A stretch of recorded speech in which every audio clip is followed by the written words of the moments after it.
너희 혹시 목이 꺾인 인형 본 적 있어? 친구랑 놀다가 집 가는 길에 지저분한 옷을 입고 몸이 불편해 보이는 어떤 할머니가 자기 물건 좀 사달라며 판매 아닌 부탁을 하셔서 결국 무시하지 못하고 몇천 원에 그 인형을 사게 되었어. 에휴, 그냥 거절하지. 필요하지도 않으면서. 안쓰럽잖아.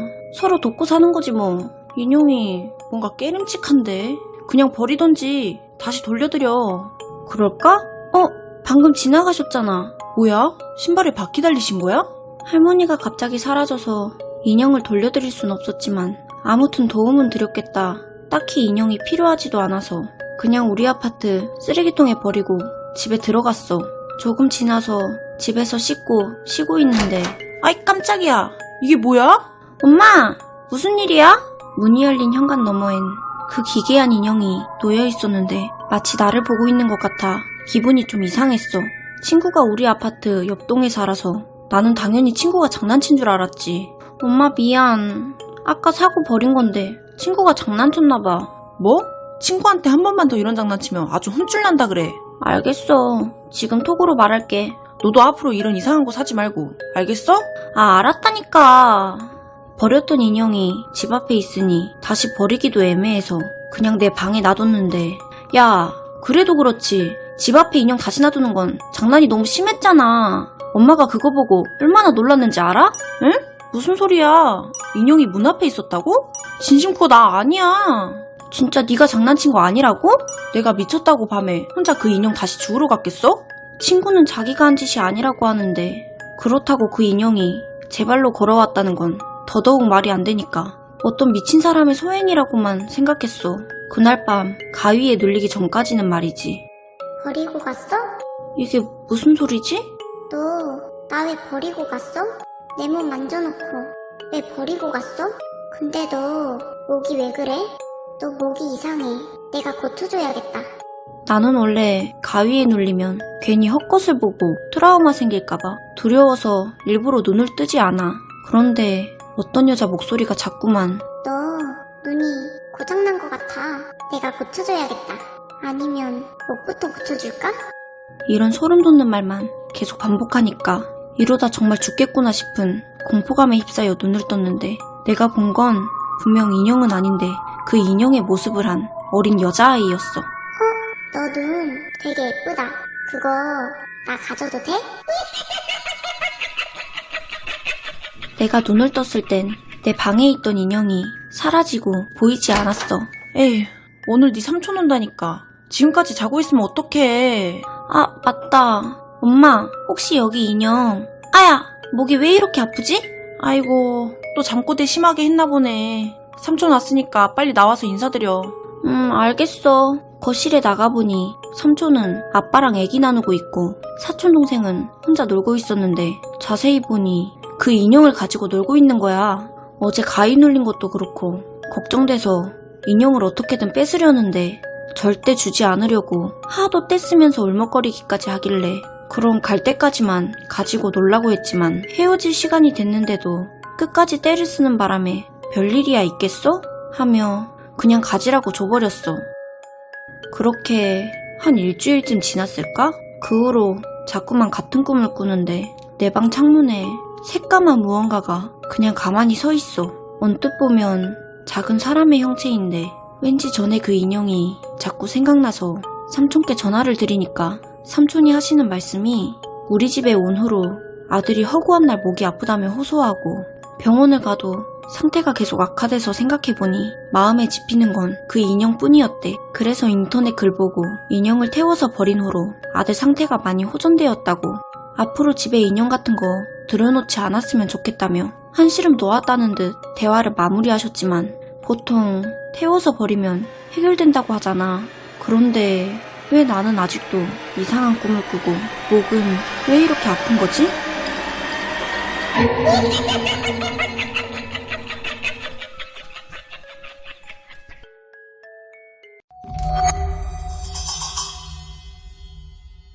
나는 어느 지방에 있는 대학을 다니고 있는 평범한 대학생이야. 지금은 우리 학교가 방학이 끝나고 개강을 해서 사람도 북적이고 시끌시끌한데 방학엔 마치 사람 없는 놀이공원처럼 아주 조용해서 특히 밤이 되면 분위기가 좀 으스스해진다는 건 기숙사생들이라면 다 알 거야. 기숙사는 방학이 되면 방학 기간 동안 본가에 가 있는 학우들이 많고 나 또한 그러려고 했는데 내 룸메가 개인 사정 때문에 이번 방학엔 기숙사에 남는다고 하길래 룸메와 워낙 성격이 잘 맞았던 나는 어차피 집에 가도 심심하니까 나도 그냥 같이 지내자고 했지. 그렇게 방학 첫날 밤 한껏 들뜬 마음을 풀 곳을 상의하다 나온 결론은 다름 아닌 술이었고 우리 기숙사는 음주가 금기시돼 있어서 룸메와 나는 편의점에서 이것저것 사서 몰래 들어왔어. 실내 방음이 잘 안 돼서 조용히 먹어야 했지만 방학 첫날을 즐기기엔 충분했지. 먹고 마시다 보니 어느덧 시간은 자정이 훨씬 넘었고 내 방광은 곧 터지기 일보 직전이었어. 아 오줌 마려. 야 화장실 같이 갈래? 난 안 마려운데? 그냥 빨리 다녀와. 새벽이라 혼자 가기 좀 무서운데. 풋 네가 무슨 애냐? 그럼 같이 가주세요. 해봐. 에이씨 그냥 혼자 가고 말지.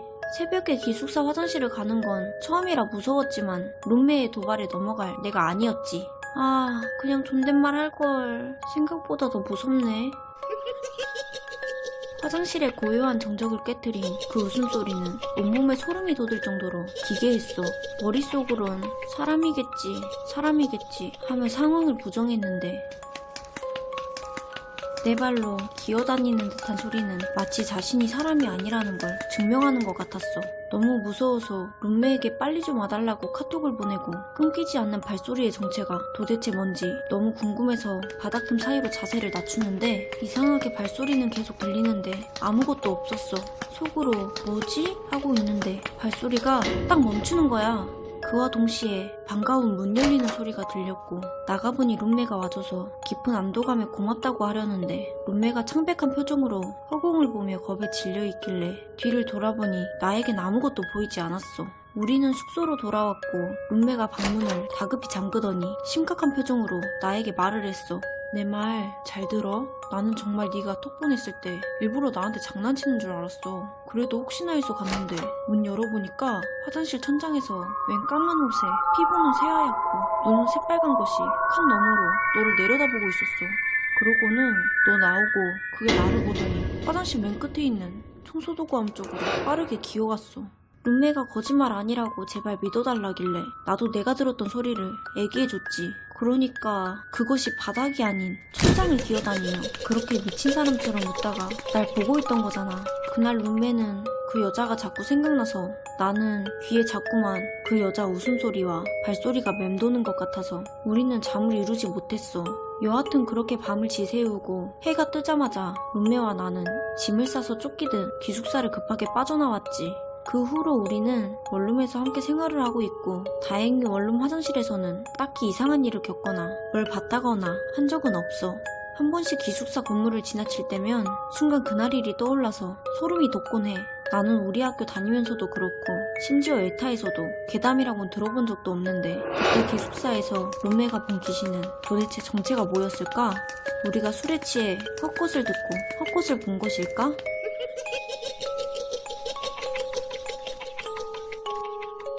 4, 3, 2, 1 이제 찾는다.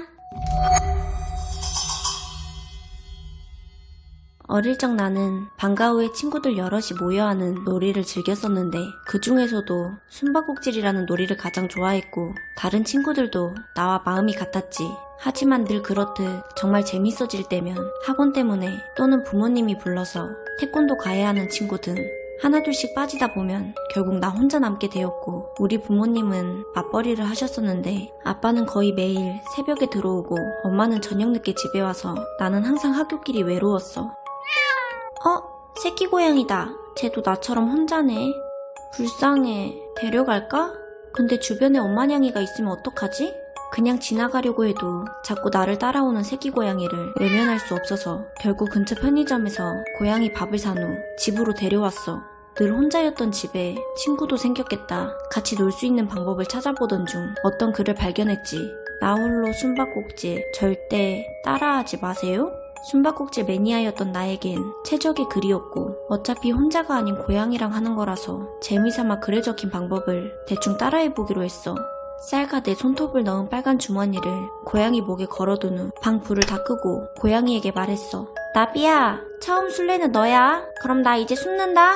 그리고는 입에 소금물을 머금고 빠르게 옷장 안에 숨었는데 5분, 10분이 지나도 고양이 울음소리조차 들리지 않아 허탈함에 나가려던 찰나에 그 소리는 분명 새끼 고양이가 내는 울음소리가 아니었어. 마치 목을 긁는 듯한 소리. 잠시 후 그것의 정체를 보고 순간 집에 도둑이 든 줄 알았는데 자세히 보니 사람이 아니었어.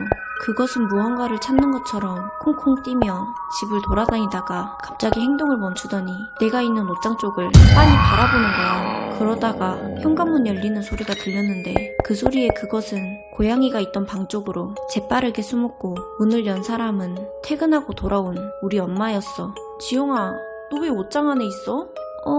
그게 숨바꼭질 바닥에 뭐가 이렇게 묻어있어? 으이구, 그리고 방에 저 더러운 건 뭐야? 오늘 밖에 혼자 있어서 데려온 친구. 뭐? 더러우니까 오늘까지만 가지고 놀고 내일 버려. 알겠어? 알겠어. 엄마가 원래 동물에게 그렇게 매정한 사람이 아닌데 그날따라 너무 쌀쌀맞게 말해서 평소 같았으면 말대꾸를 했겠지만 고양이를 허락도 없이 데려온 건 내 잘못이니까 그냥 다음날 원하는 친구에게 분양해주면 되겠지 하고 생각했는데 야, 너 가방이 조금 열려있는데? 남 때문인 줄. 어제 주운 새끼 고양이 때문에 일부러 열어둔 거야. 고양이? 헐, 대박 귀엽겠다. 나도 볼래. 응? 이게 뭐야? 귀엽지? 키울 수 있으면 네가 키울래? 우리 엄마가 아니 고양이는 없고 웬 이상한 인형이 있는데? 친구의 반응이 이상해서 가방을 확인해보니 정말 이상하게 생긴 아니 전날에 그것처럼 생긴 인형이 들어있었어. 보자마자 기분 나빠서 바로 쓰레기통에 버렸는데 수업 시간에 자꾸만 쓰레기통 쪽에서 고양이 소리가 들리더라고. 다른 애들 표정 보니까 아마 나에게만 들렸던 것 같아. 여하튼 그렇게 모든 수업이 끝나고 여느 때처럼 나와 친구들은 옹기종기 모여 숨바꼭질을 시작했지. 공교롭게도 술래는 내가 되었고 숫자 20초를 모두 센 후 친구들을 찾아 나섰어. 1명, 2명, 3명 정도 찾고 나니 다른 애들은 너무 잘 숨었는지 여기저기 힘들게 찾다가 교실에 있는 청소도구함이 눈에 들어오더라고. 기대 없이 문을 열어보니까 친구가 숨어있는 거야. 그런데 애가 겁먹은 사람처럼 몸을 막 떨고 있었어. 그러더니 조금 있다가 엄청 서럽게 울길래 순간 내가 뭐 잘못한 줄 알고 엄청 당황했지. 그로 인해 그날의 놀이는 일찍이 막을 내렸고 우리는 친구를 진정시킨 후 천천히 이야기를 들어보았는데 듣고 정말이지 온몸에 소름이 쫙 돋더라. 친구 말에 의하면 어디에 숨을지 고민하다가 냄새가 나긴 해도 찾기 어려울 것 같은 청소도구함을 선택하고는 숨죽이며 안에서 기다리고 있었대. 시간이 얼마 지나지 않아 인기척이 들려서 속으로 이렇게 빨리 찾는다고? 하며 놀라고 있었는데 동시에 고양이 울음소리도 들리길래 길고양이가 왔나보다 하고 한숨 돌리는 와중에 문이 덜컥 하고 열리더래. 놀라서 그쪽을 바로 쳐다봤는데 내가 전날 봤던 그 인형처럼 생긴 그것을 봤다는 거야. 지영이 아니야. 지영이 어딨어? 그러고는 다시 어딘가로 갔다고 했는데 친구들끼리 쓰레기통을 보니까 인형은 그대로 있었어. 우리는 인형을 태우기로 마음먹고 운동장에서 인형에 불을 지름과 동시에 찢어질 듯한 고양이 울음소리가 들렸는데 어찌나 소름이 돋던지. 당연한 얘기지만 그날 이후로 나와 친구들은 숨바꼭질을 포함한 어떠한 놀이도 할 수 없었고 무슨 일이 있어도 종례 후에 학교에 남는 친구는 없었다고 들었어. 그러고 보니 엄마는 그때 고양이가 아닌 인형을 보셨던 것 같아. 그때 그것은 무슨 목적으로 고양이 모습을 한 채 나에게 나타났던 걸까? 그냥 단순히 나와 놀고 싶었던 건지 아니면 상상하기조차 힘든 어떠한 목적이 있었을지도 모르지. 한 가지 분명한 건 난 다시는 그것을 보고 싶지 않다는 거야.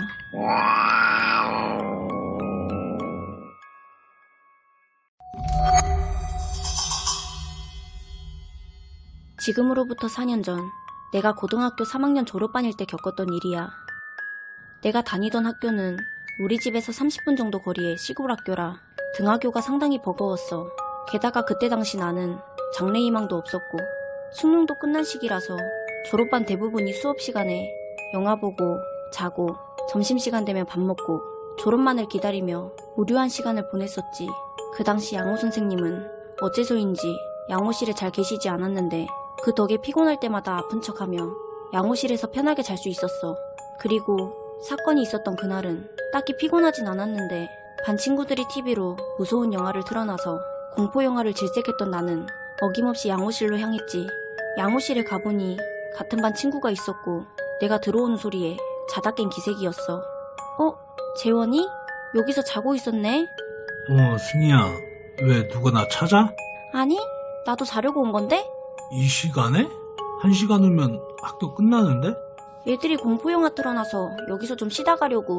혹시 종례 시간 되면 전화 좀 해줄 수 있어? 그래, 알겠어. 그렇게 친구가 나가고 누워서 폰으로 웹툰 보다가 나도 모르게 잠이 들었어. 이상한 소리에 눈을 떴을 땐 7시도 되지 않았는데 추운 날씨 때문인지 창밖은 생각보다 어두웠고 학교에 나밖에 없다는 생각에 너무 무서워질 때쯤 승희야, 나야, 재원이. 야, 박재원, 지금 시간이 몇 시인데? 승희야, 나야, 재원이. 그러니까 지금 시간이 몇 시? 승희야, 나야, 재원이. 내 말을 끊으면서 계속 반복적으로 같은 말, 같은 억양, 일정한 톤, 마치 녹음기를 틀어놓은 것 같았어. 분명 친구 목소리인데 들으면 들을수록 사람 목소리가 아닌 것 같은 느낌. 게다가 목소리는 정상적인 위치가 아닌 문 밖 바닥 쪽에서 들려왔어. 더욱 이상한 점은 문도 잠겨있지 않았다는 거야. 그래서 다급히 문을 잠그고 친구에게 전화했지. 친구는 나에게 전화해주는 거 깜빡했다면서 연신 사과하더니 최대한 빨리 가겠다며 전화를 끊었어. 친구의 심각한 목소리로 일단 친구의 장난은 아니란 걸 확신했고 그렇게 전화를 끊고 난 후 10분 정도는 아무런 소리도 들리지 않아 어느 정도 무서움이 가라앉고 있었는데 심장이 멈추는 줄 알았어. 마치 무언가로 문을 긁는 듯한 소름 돋는 소리. 시간이 지날수록 소리는 점점 크게 들리는 것 같았지. 귀신인지 사람인지 모를 그것은 계속 문을 쿵쿵쿵 두드리고 다시 긁어대고. 시간이 얼마나 지났을까? 아마도 그땐 공포심이 도를 넘어 내가 미쳤던 것 같아. 정신을 차렸을 땐 그 상황을 벗어나고 싶은 충동을 못 이겨 3층 높이인 양호실 창문을 열고 뛰어내릴 준비를 하고 있었어. 바로 그때 밖에서 친구 목소리가 들렸어. 승희야, 나 왔어. 문 열어. 빨리. 아까 문을 두드리며 말하던 목소리와는 확실히 다른 친구의 목소리. 너무 반가운 나머지 문을 덜컥 열었는데 아무것도 없었어. 또 속았네? 그것의 목소리는 복도가 아닌 내 뒤 양호실 안에서 들리는 소리였어. 뒤를 돌아보면 죽을 것 같아서 아무것도 못하고 굳은 상태로 있었는데 그 순간 복도 끝에서 다급히 달리는 발소리. 그곳을 보니 재원이가 겁에 질린 표정으로 달려왔고 내 팔을 붙잡고는 밖으로 미친 듯이 끌고 나가 학교를 벗어나기 시작했어. 한참을 달려 읍내 근처에 다다른 우리는 그제야 숨을 고르고 서로의 상황을 설명했지. 내 전화를 받고 달려나온 재원이는 집이 비교적 학교와 가까워서 생각보다 일찍 도착했대. 본인도 무서워서 빠르게 양호실이 있는 3층 복도 끝에 도착했는데 거기서 그것을 봤다는 거야. 하반신도 없이 어떻게든 문을 열려고 쿵쿵대고 손톱으로 긁으며 올라가려는 그것의 모습을. 그렇게 두려움에 떨며 그것을 보다가 자기도 모르게 마른 침을 꼴깍하고 삼키는데 그것이 친구를 보더래. 그 얼굴은 나와 닮았지만 기괴한 얼굴을 하고 있었다고 해. 그리곤 환하게 웃더니 마지막으로 친구 목소리를 내고 내가 문을 열었을 때 빠르게 양호실 안으로 들어갔대. 그날 우리는 밝은 거리를 걸으며 마음을 진정시킨 후 각자 부모님을 불러서 집으로 돌아갔고 겨울방학이 오고 졸업식 때까지도 양호실, 아니 3층 근처엔 얼씬도 하지 않았어. 나는 현재 별일 없이 잘 지내고 있고 재원이랑은 가끔 만나서 맥주 먹는 사이라 그날 이야기가 자주 나오곤 해. 그때 그것의 목적은 양호실이었을까 아니면 나였을까? 지금까지도 그날의 공포는 밤마다 날 괴롭히고 있어. 때는 8월. 햇빛 쨍쨍한 여름방학의 어느 날 민수와 나는 해선 안 될 행동을 해버렸어. 그때 당시 나는 여느 또래들과 마찬가지로 철없고 호기심이 많은 나이였지. 우리 동네에 서로 집 비번까지 알 정도로 자주 놀던 친한 동생 민수라고 있었는데 하루는 민수가 친구 할머니 집에서 가져온 신기한 물건이라며 내민 것은 다름 아닌 귀신을 보는 방법이라는 책이었어. 그 책에는 귀신을 보는 여러 가지 방법이 적혀 있었고 그 중에 촛불을 사용하는 방법이 나와 민수의 눈을 사로잡았지. 준이나 이거 진짜 재밌겠다. 그치? 이걸 믿냐? 딱 봐도 구라잖아. 아니야, 내 친구 준서라고 할머니가 무당이신데 그 집에서 가져온 거야. 뭐? 그럼 훔쳤다는 거야? 이것만 해보고 다시 되돌려 놓을 거니까 빌린 거라고 할 수 있지. 민수의 도둑질 때문에 찜찜하긴 했지만 나도 내심 재밌을 것 같아서 우리는 각자 집에 있다가 새벽 4시가 되기 전 낡은 아파트 입구에서 만나 곧바로 촛불을 켜고 엘리베이터 안으로 들어갔어. 우리는 책에 나온 방법대로 새벽 4시에 허름한 아파트에 거울이 있는 엘리베이터를 타고 꼭대기층으로 가서 촛불을 켠 상태로 왼쪽 거울을 곁눈질로 44분 동안이나 보고 있었지. 그리고 정확히 4시 44분에 함께 질문을 했어. 아무도 안 계세요? 그러자 전등과 촛불이 꺼지더니 잠시 후 다시 켜졌고 그와 동시에 거울 안에 웬 이상한 여자가 보였는데 뭔가 단단히 잘못됐다 싶어 엘베 문을 열고 민수가 빠르게 도망 나왔지. 밖으로 나오자 민수가 심각한 표정으로 나 왜 이렇게 앞이 흐릿하지? 긴장해서 몰랐는데 나도 눈이 심심해진 걸 인지하고 주변을 살펴보니 내 눈에 들어온 것은 꼭대기층의 그 이상한 여자였고 그 여자만 아주 선명하게 보이는 거야. 민수도 그것을 보고는 나와 함께 그 아파트 주변을 벗어났고 여름이라 얼마 지나지 않아 해가 떴어. 민수는 친구를 통해 책의 주인인 할머니에게 전화로 사실을 구했고 할머니는 그게 무슨 위험한 짓이냐며 언성을 높이며 화를 내시다가 눈을 되돌릴 방법을 알려주셨어. 그 방법은 해가 지기 전에 눈을 가린 상태로 밀폐된 공간에 소금을 뿌린 후 각자 손거울을 반대로 들고 해가 뜨면 거울을 깨뜨리는 것이었고 해가 뜨기 전엔 절대로 무언가를 봐서는 안 된대. 그렇지 않으면 그 여자 이외에는 아무것도 보이지 않게 되거나 상황이 더 심각해질 거라고. 여하튼 우리 부모님께 자초지종을 설명드린 후 나와 민수는 심하게 야단을 맞고 내 방에서 갇히다시피 하룻밤을 견뎌야만 했어. 무서워서 잠도 안 오고 민수랑 대화라도 하며 시간을 보냈지. 이렇게 했는데도 그 여자가 보이면 어떡하지? 어떡하긴, 내가 고백으로 혼내줘야지. 넌 이런 상황에도 농담이 나오니? 에휴, 아 왜? 누나 웃었잖아. 무슨 소리야? 네가 웃은 거 아니었어? 그 이후로 민수가 혼자 자꾸 중얼거리길래 시끄럽다고 조용히 하라고 했더니 민수가 누나, 나 눈이 답답해. 이거 그만하자. 야, 안 돼. 할머니 말씀 못 들었어? 누나, 나 아무 말도 안 하고 있었는데 무섭게 자꾸 혼자 뭐라는 거야. 누나, 해 떴다. 여기 한번 봐봐. 너무 혼란스러워서 더 이상 아무것도 듣지 않기로 했고 민수의 중얼거리는 소리, 괴성 지르는 소리, 문 열고 나가는 소리, 게다가 부모님 목소리까지 모두 무시하고 해가 뜨기만을 기다렸어. 언제 잠들었는지 눈 떠보니 안대 사이로 햇빛이 느껴져서 안대를 벗으니 흐릿했던 시야는 선명하게 돌아와 기쁜 것도 잠시 방 어디에도 민수는 보이지 않았어. 거울을 2개 다 깨긴 했는데 내 거울은 새까맣게 그을러져 있었고 민수 것은 그대로였어. 나중에 부모님에게 들어보니 새벽에 민수가 소리 지르면서 나가는 소리에 깨서 나왔는데 나한테 무슨 일인지 물어봐도 기막고 아무 말도 안 하길래 그냥 다시 들어가서 주무셨다고. 지인에게 듣기로는 그날 이후로 며칠 동안 민수는 연락도 안 되고 집 밖으로 나가는 걸 본 사람도 없다고 해서 직접 민수 집에 찾아가 보았는데 아무도 없는 집에 민수는 방 한쪽에 우두커니 서서 자기 눈을 벅벅 긁고 있었어. 누나, 나 눈이 이상해. 그렇게 민수 집을 뛰쳐나온 후 부모님에게 사정사정해서 우리는 급하게 이사를 갔고 그 후 더 이상 민수에게는 어떠한 연락도 할 수 없었고 그러고 싶지도 않았어. 이 이야기를 주변 사람들에게 아무리 해봐도 극한의 상황에서 느낀 공포 탓에 스스로 만들어낸 환각이나 환청 따위로 취급을 당하는데 난 아직까지도 트라우마 때문에 엘베도 못하고 잘 때는 꼭 안대 기마개를 해야만 잠을 잘 수 있을 정도야. 내가 마지막으로 봤던 민수는 왜 그렇게 된 걸까? 내 방에서 도중에 나간 것과 깨끗했던 거울과 관련이 있는 걸까? 경고하는데 너희는 호기심에라도 귀신을 부르는 주술 같은 행위는 절대로 하지 마.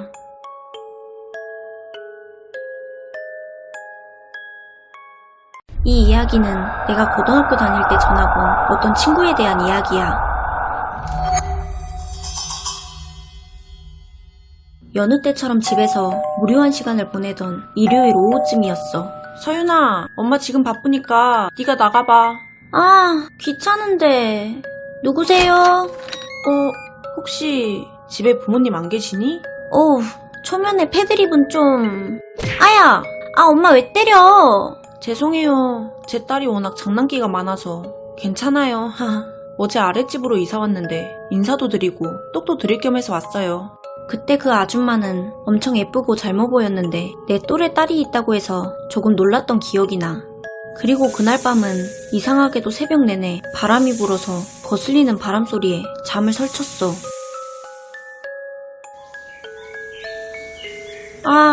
어제 바람 소리 때문에 잠을 너무 못 잤어.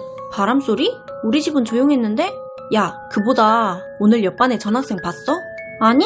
엊그제 우리 아랫집 이사 왔던데 그 집 애인가? 얼굴이 완전 연예인급이던데? 저기 온다. 처음엔 그냥 뱀을 닮은 친구인 줄 알았는데 가까워질수록 자세히 볼수록 내 몸은 굳어져 갔어.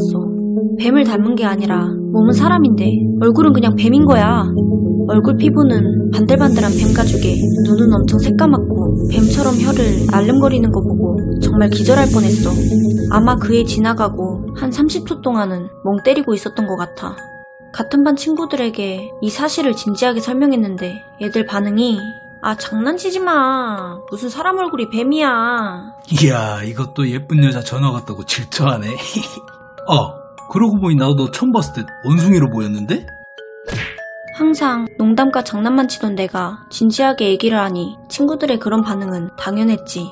아무튼 복도에 그 애만 나타났다 하면 친구들은 우르르 몰려가서 홀린 듯 그 애를 구경하기 바빴는데 나는 그날 이후로 어떻게든 그 여자애를 마주치지 않으려 노력했고 다행히 그 후로 며칠 동안은 마주치지 않았어. 그러던 어느 날 후식으로 아이스크림을 2개나 먹어서 그런지 수업 도중에 배가 너무 아픈 거야. 쌤, 저 화장실 좀 다녀올게요. 휴, 이제야 살겠네. 응?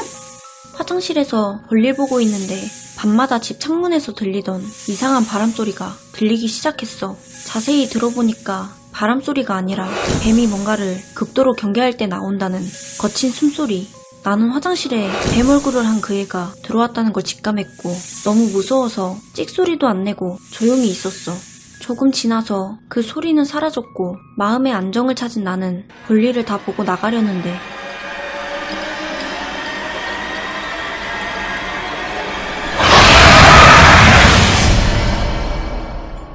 그날 내 비명소리 듣고 쌤들이랑 애들이 다 나와서 기절한 나를 양호실로 옮겼다고 들었는데 더 충격적인 건 화장실엔 나 혼자뿐이었대. 전학생의 행방을 물으니 그날은 아파서 결석했다는데 그럼 내가 본 건 도대체 뭐였을까? 내 공포심이 만들어낸 환청과 환각이었을까?